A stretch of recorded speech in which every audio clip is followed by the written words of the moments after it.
आपने बहुत बार लड़कियों को कहते हुए सुना होगा कि मुझे तो भाई एक रोमांटिक रिलेशनशिप चाहिए, शादी पूरी रोमांस से भरी होनी चाहिए। नहीं, अगर बंदे में रोमांस नहीं है तो फिर उस बंदे से शादी करनी ही क्यों, क्या ही फ़ायदा, है ना। शादी में प्यार हो, रोमांस हो, थोड़ा मज़ा हो तभी मज़ा आता है। ये हमारी नॉर्मल सोच है। अब आपको एक हैरानी वाली बात बताता हूँ कि एक डॉक्टर ने, जिसका नाम था, मैंने लिखा यहाँ पे, डॉक्टर डोरोथी टेनोव, उन्होंने रिसर्च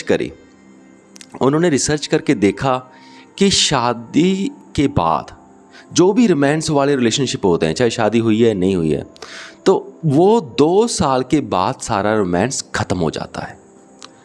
अब ये देखिए कि हर कोई चाहता है कि मेरा रोमांटिक रिलेशनशिप हो, पर उन्हों की रिसर्च के मुताबिक हर दो साल बाद, नहीं सॉरी ये मैं क्या कर रहा हूँ, भी 2 साल बाद रोमांटिक रिलेशनशिप भी ख़त्म हो जाता है।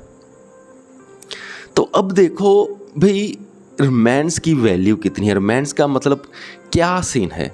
अगर हम ये सोच रहे हैं कि हम अपने रिलेशनशिप को रोमांटिक बनाना चाहते हैं, रोमांस में रहना चाहते हैं, तो वो पॉसिबल ही नहीं है, क्योंकि उसकी उम्र कितनी है, सिर्फ 2 साल। तो 2 साल के बाद क्या, अगर आप किसी लड़के या लड़की के साथ रोमांटिक रिलेशनशिप में चले गए, शादी आपने कर ली सिर्फ रोमांस के बेसिस पर, शादी आपने किस बेसिस पे करी, सिर्फ रोमांस के बेसिस पर, 2 साल बाद क्या हुआ, रोमांस ख़त्म। ज़िंदगी कितनी पड़ी है, अभी सारी पड़ी है, तो अब क्या करोगे, अब बंदा फंस गया। तो जो शादी है ना, वो सिर्फ रोमांस के बेसिस पे नहीं की जाती।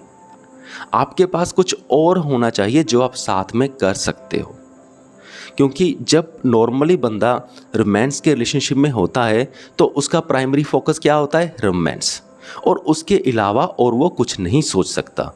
जब हम बॉयफ्रेंड और गर्लफ्रेंड को देखते हैं तो अक्सर आपने ये कंप्लेंट भी सुनी होगी कि जो लड़के होते हैं गर्लफ्रेंड बनाने के बाद अपनी पढ़ाई में बहुत वीक हो जाते हैं, ख़त्म ही हो जाते हैं, कई बार तो फेल भी हो जाते हैं।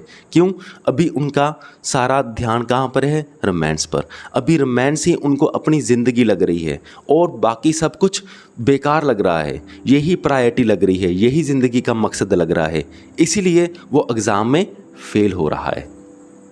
पर अगर उस रिलेशनशिप में भी 2 साल के बाद रोमांस ख़त्म, शादी के बाद 2 साल के बाद पक्का ही ख़त्म है, तो वो ख़त्म हो गया ऑलमोस्ट। तब लड़के को रियलाइज़ होने लगा कि अरे मैंने तो अपनी ज़िंदगी ख़राब कर दी, मैं तो वहाँ पे पढ़ाई पे भी कुछ नहीं किया, एग्ज़ाम्स में भी फ़ेल हो गया, अब मैं क्या करूँ।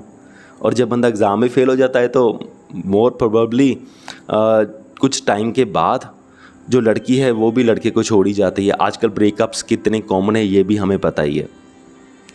तो अब बात यह है कि हम बात कर रहे हैं शादी की, कि जो शादी को सस्टेन करने होने के लिए सिर्फ रोमांस की ज़रूरत नहीं है, ये तो पेरिशेबल फैक्ट है, 2 सालों के बाद ख़त्म होना है।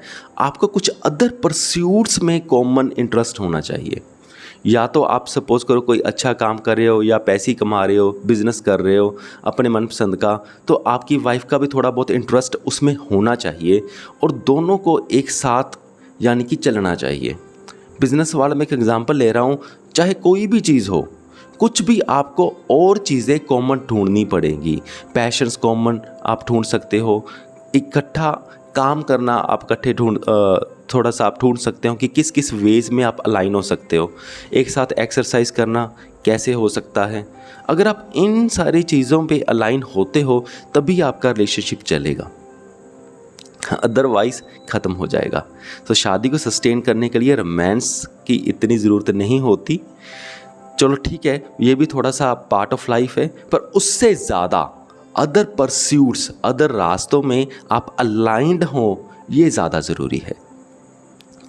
सो मुझे पूरी उम्मीद है कि आप सबको मेरी बातें समझ में आ गई होंगी। सो अगर आप भी कुछ कहना चाहते या पूछना चाहते तो कमेंट करके ज़रूर पूछें। इस वीडियो को यहाँ तक देखने के लिए आपका बहुत बहुत धन्यवाद।